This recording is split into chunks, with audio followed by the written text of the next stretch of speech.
with the Alvaro try. Yeah. That absolutely just literally fell into his arms.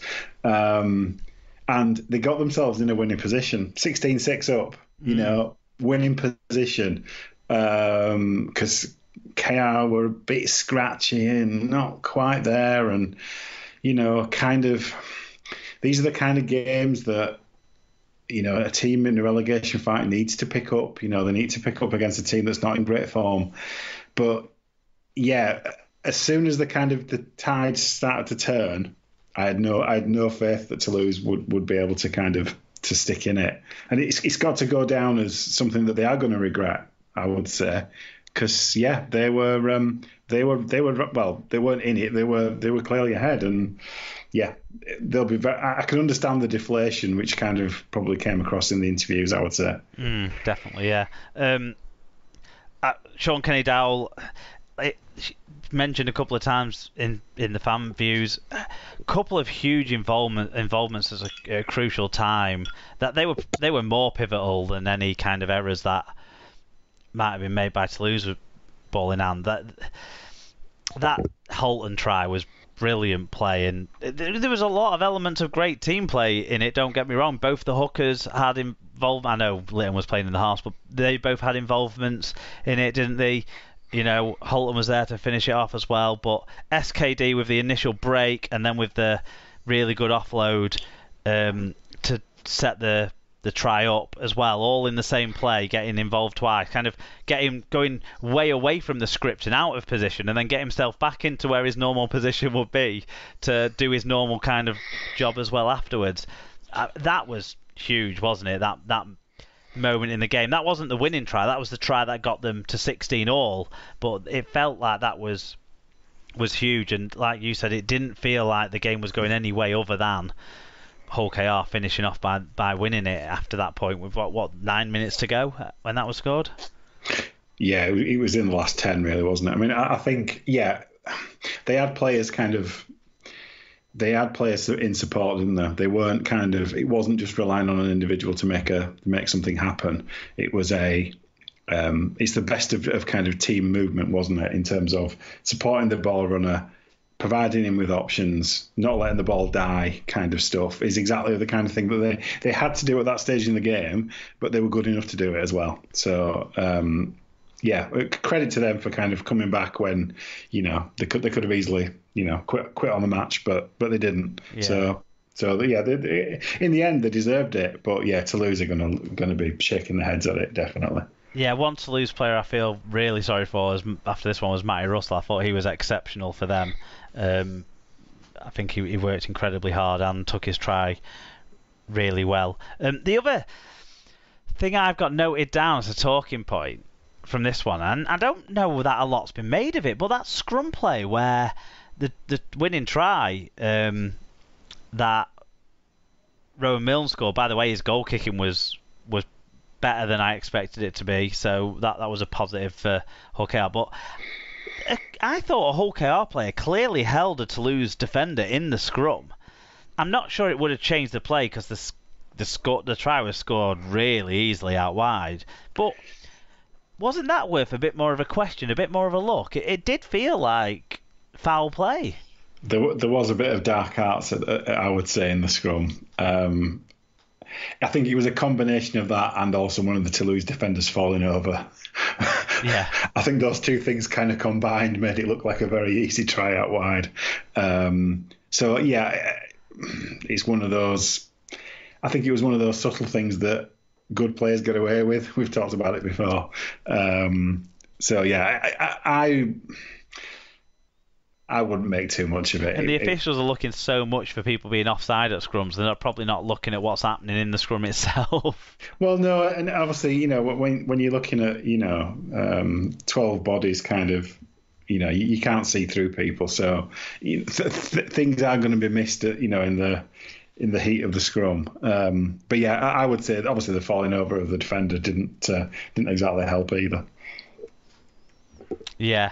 A couple of bans out of this one. Corbin Sims, he got a grade B over contrary behaviour charge, 2-match penalty for him. And Frankie Holton got a grade A dangerous contact charge, no match penalty notice for him, because obviously he's been a better boy than Corbin Sims has been in the last year or so. But ultimately, it's the headline out of this one felt to me like it's a deflation for Toulouse, rather than really Hull KR come out of it being like super euphoric at the performance they turned around. They beat a side that they did well to beat. Don't get me wrong, but it didn't feel like a Hull KR win. It felt like a Toulouse loss. Do you know what I mean? Yeah, I would say Hull KR are kind of breathing a sigh of relief after the game, rather than kind of high-fiving each other with too much enthusiasm. I would say, yeah.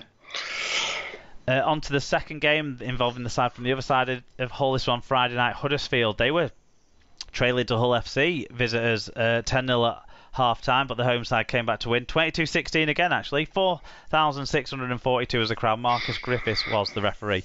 And in the stats, the Giants made over 500 more metres and twice as many breaks, 4-2 in that count. Hull FC did just manage to get over the 1,000-metre mark themselves, but fell under 90% team tackle success rate and also conceded 7 more penalties than their hosts.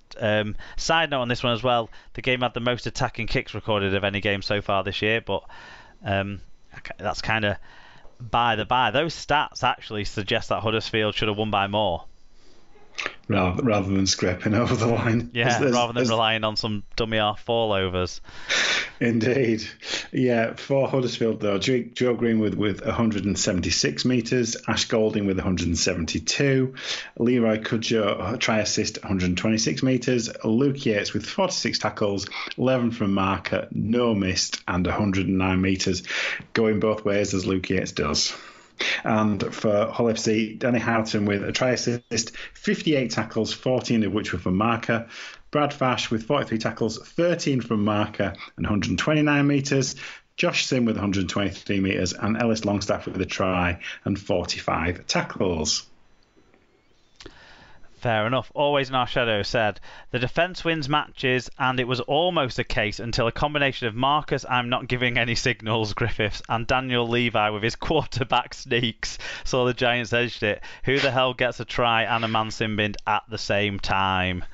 Yeah, I'm sure that's going to come up quite a bit as we go through, so we'll get to the sin-binning of Will Smith. But this is not the first time that Marcus Griffiths not signalling stuff adequately for the fans has come up. I mentioned it recently. I think Tom Andrews pulled it up a few weeks before. So I'm starting to think it's getting to the point where, why is he not getting talked to about it? So, and this isn't about his decision making at all. This is about, just is telling us what the decisions is. That side of things needs improvement, I think, from Mr. Griffiths. So what kind of things are you not? Honestly, I can't really think I've seen him, watched him close enough to notice. What kind of things did you think that he was? I mean, it's hard to say what you didn't see. There was a decision in the Wigan versus, who was it now? The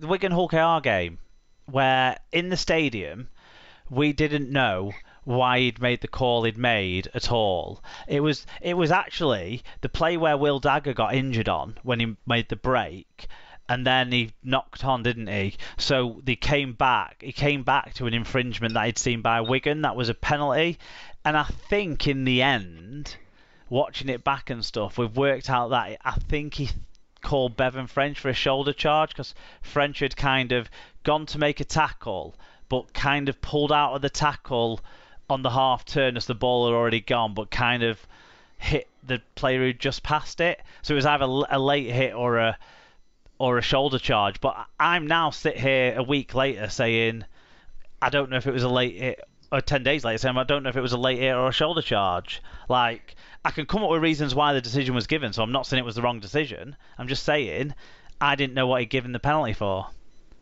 Yeah, and that's not exactly not a hard signal to make either, is it? And he had time it's very recognisable. Yeah. Yeah. I think I'm sure it's a fair piece of feedback. So um, I hope somebody will listen to it. Okay, so B Dawson 1902 has written War and Peace on this game. No, well, what he did was he reacted, and then he sat on it and qualified his reaction, I think, to an extent. So I think in a way, I kind of like it. All right, okay. That's why I've left it as 2 in the rundown rather than normally when people send in lots, I'll combine them together. But this one belongs as 2, and you'll see why when you read them out. Cool. Okay. So he says, I'm not one for blaming the ref, but my God, he was the difference maker today. I'd be surprised if Huddersfield had less than 30 penalties and repeat sets combined. And what the hell was that sin bin for? It wasn't just what he gave, it's what he missed. The forward passes, Connor, been taken off the pole from the short kick-off, the constant walking off the mark, an absolute joke. Aside from that, it was a much better performance from Hull, but we just ran out of steam after defending our own line for what seemed like an eternity. Get Longstaff signed up now, and he says in reflection, scrap what I said yesterday. That was done in the heat of the moment. Sure that the ref wasn't great, but he's human. It happens. FC showed fight in general, and we haven't seen that for months. We had a defiance to lay down and take another big beating despite defending our own line for long periods. Yeah, so in the end, I think he's saying, the momentum of the game broke FC rather than a refereeing performance. So that's fair enough. Esther said, just seen the sin bin and had no idea why, as the ref gave no signal. But if that's a yellow, then the game will be 7-aside too. We'll come to that overreaction in a second. We started well and defended good, but the extra man and a lucky deflection let the Giants back in the game. Too many tackles and not enough time with the ball tied us. Longstaff was excellent. Hope we keep him. Hope Jack's shoulder not too bad. I haven't actually seen too much on the injury roundups from this week, so I don't know if she means Jack Brown or Jack Walker, but yeah, I haven't not up to speed on the injuries from the weekend, but everyone's mentioned so far the sin binning and the lack of signal. Okay, so we're talking about the Will Smith sin binning, aren't we? That came off the back of the Connor Wynn try. So I'm going to say it was just before, about 5 or so minutes before half time. I don't know if you've seen all of this fallout, because in the end, Will Smith's not had any bans or anything like that. But Will Price has had a grade B trip 2-match penalty notice, which I think came along in the same incident and led to the same things. So, have you seen it all, and have you watched what Will Smith did and what happened in the aftermath of the Connor Wynn try? No, so I'm relying on you on this one, I'm afraid. Well, first of all, the Connor Wynn try was a really good try by Hull FC, and a really good attacking play that Jake Connor wasn't involved in either, which I think is a bonus for Hull. But I'm fairly certain it all came after that try. There was a bit of a kerfuffle, and it resulted in Will Smith kind of slapping, I think it was Chris McQueen, or Joe anyway, one of the Huddersfield players. He kind of slapped him after there'd been a bit of a kerfuffle and he was walking away, but it was right under the nose of the refs, I think, at that point, because they'd obviously gone to like break things up, and things were, I don't know, you don't see all of it on the footage I've seen. It was just, it cut from a try celebration to just before the yellow card was given, and you see this sort of slap. Now, I'm not sure if it was in the same play, but I think it might have been. As Will Smith's going over to where the try's being awarded to like sort of celebrate with his teammates, Will Price sticks out a leg and trips him up. That causes Jake Connor from about 30 yards away to come over to like pick it up and spot it. And this is why I'm not sure if it was on the same try or if it was on the one from the scrum play. But anyway, Will Price has tripped Will Smith up, but no one's seen it because all the officials are concentrating on giving a try, basically. And it's very sly, and it's certainly off the ball. But when you watch back the footage, obviously the match review panel have seen it and said, what are you doing, Will Price, and giving him a 2-match penalty notice for it. Will Smith, it's not violent, it's not physical. I understand what I have some sympathy with what Esther's saying about it being a bit